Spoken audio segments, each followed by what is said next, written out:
Buen día, queridos hermanos, que Dios les bendiga. Continuamos con nuestro estudio de Romanos. Voy a leer del capítulo 8, versículo 18 al 22. Dice así la palabra de Dios.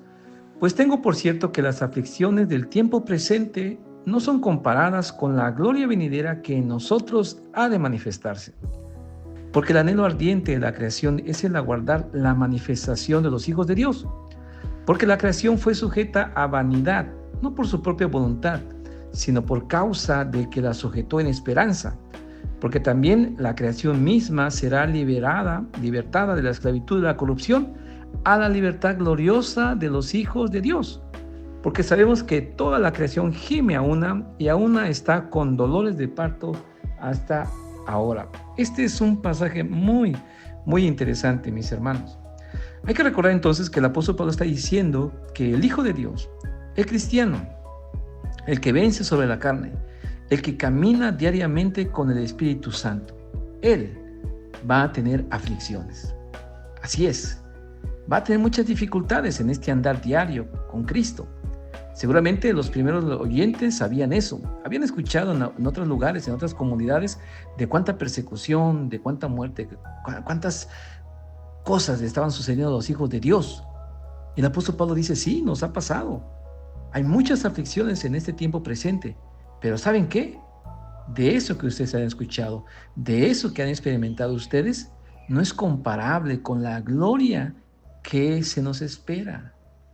Así es, mis hermanos, esperamos algo maravilloso, algo sumamente nuevo, diferente, donde el dolor, la tristeza, la enfermedad ya no va a existir, porque Dios va a tomar toda esa lágrima, toda esa tristeza y lo va a hacer a un lado. Y aquí quiero hablar de lo que algunos comentaristas dicen. ¿Por qué? Porque los judíos también, ellos esperaban, ellos decían que había dos etapas o dos tiempos.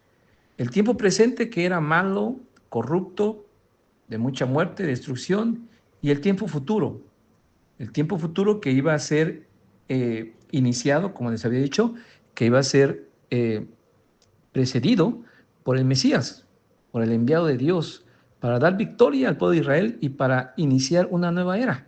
De hecho, hasta la fecha siguen esperando ese momento, una era de victoria, de triunfo, una era de grandes cosas diferentes.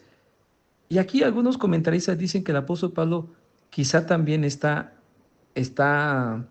usando este pensamiento para los cristianos. ¿Y por qué? Porque continúa diciendo, de versículo 19 al versículo 22, va a poner esa esperanza que los judíos tenían, de que aún el mismo mundo, aún la misma creación va a ser transformada. Pero el apóstol Pablo aquí lo usa no para los judíos, sino lo usa para los cristianos, para los hijos de Dios. Como dije, los judíos esperaban cielos nuevos, tierra nueva, y esperan que el templo de Jerusalén se reedifique para que de ahí gobierne, les sea entregado el dominio sobre las naciones y de ahí gobiernen. Eso es lo que esperan, han esperado, seguirán esperando. Y bueno, algunos dicen que en muchos sentidos siguen gobernando ellos, pero lo siguen esperando ellos. Y en este momento también hay ese anhelo de que no solamente el pueblo, los humanos, sino la misma creación sufra una transformación. Y el apóstol Pablo aquí nos dice varias cosas interesantes, usando esta idea también, o esta esperanza que tienen. Nos dice primero que nada que es cierto, el mundo, la creación, la humanidad está sujeta al dolor, ¿sí? A la muerte, al nacimiento, a la reproducción, a la destrucción y también a la descomposición. Eso es lo que vemos. Un árbol, un animal, así sucede. Nace, crece, se reproduce, muere y hay destrucción, se acaba.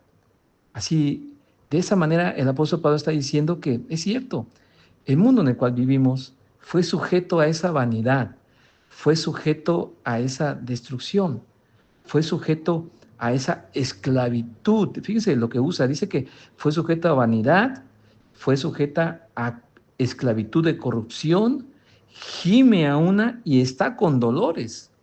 Esta es la realidad en la cual vivimos también. Y el apóstol Pablo está consciente de esta situación. Y creo que lo usa, y no quiero que perdamos el sentido, el contexto, lo usa para decirle también a los cristianos que hay sufrimiento, hay dolor, es cierto. Y mucho es porque Dios así lo permite, a final de cuentas. O sea, no está esto que vemos, por eso me gusta el uso que usa el apóstol Pablo aquí en este pasaje. Dice que fue sujeta, o sea, fue, eh, no fue un producto de algo que no se esperaba, sino que hubo una voluntad superior, alguien que está al pendiente, alguien que está al control de eso. O sea, no fue algo que se salió del control y de pronto, como eh, eh, em, en un incendio que se sale del control porque no se esperaba, no. Él dice que esta corrupción, esta muerte, esta descomposición del medio ambiente y de la situación está bajo el control, bajo el dominio de Dios.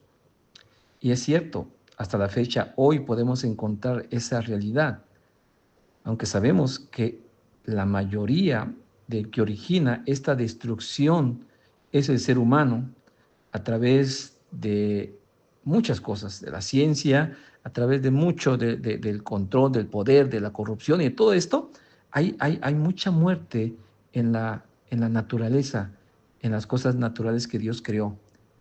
Pero no quiero perder aquí dos cosas. No quiero que nos perdamos en el sentido que el apóstol Pablo primario lo dice.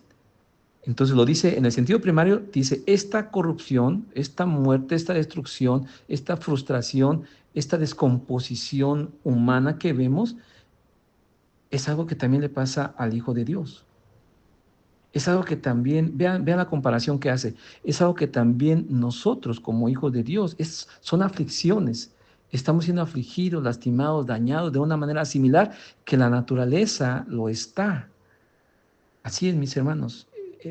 Esto es lo que el apóstol Pablo dice. Pero también la naturaleza está bajo el dominio de Dios. Así es que las aflicciones están bajo el control de Dios. Y como dice mi esposa una y otra vez, a veces cuando el dolor llega, la muerte llega, Dios está ahí acompañando y el primero que se entristece es Dios. Es lo que se entristece y no porque no quiera hacer nada, sino porque Él se ha autolimitado y el hombre en su maldad destruye al hombre, lastima a los niños, lastima a las mujeres, lastima a las personas, así como también lastima a la creación. Así como la creación es lastimada, el hombre también es lastimado por otros hombres.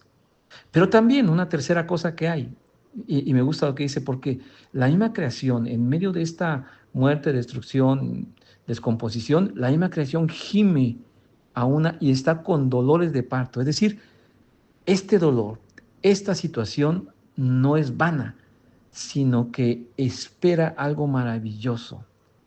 Inmediatamente, ¿verdad? Nos hace pensar en un bebé. Hay dolor, hay mucho dolor, dicen las mujeres, dicen las madres que han parido, que son dolores intensos, pero cuando llega el bebé se olvidan de ese dolor. Y es lo que el apóstol Pablo también dice que, por un lado, la naturaleza está en esa condición. Tarde que temprano la naturaleza de destrucción, de muerte, se va a terminar. Y vamos a ver cielos nuevos y tierras nuevas, como dice Apocalipsis. Pero también, en el sentido primario, como dije, nos dice que este dolor que usted y yo atravesamos aquí en esa tierra tiene un propósito superior, tiene un propósito mayor, cambiar nuestro carácter, modificar nuestra fe, aumentar nuestra esperanza que algún día será recompensado en la gloria de Dios, en la gloria eterna de Dios. Son como esos dolores de parto.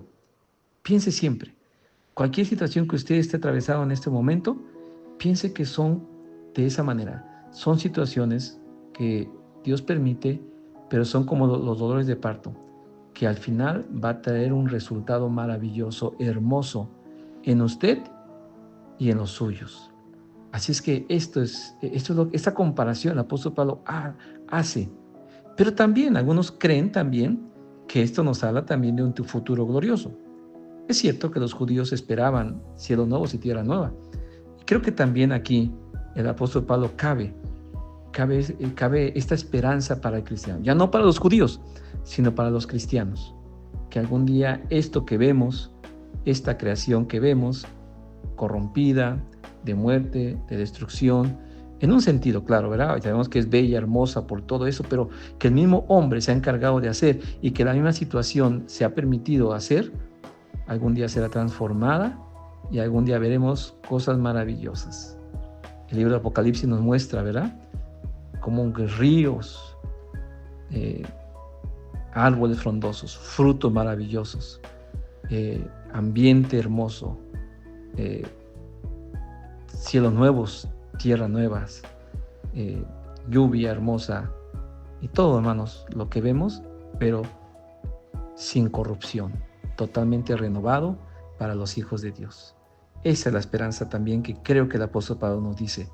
Vean más allá de esta tierra y esperen cosas maravillosas, porque Dios tiene cosas maravillosas.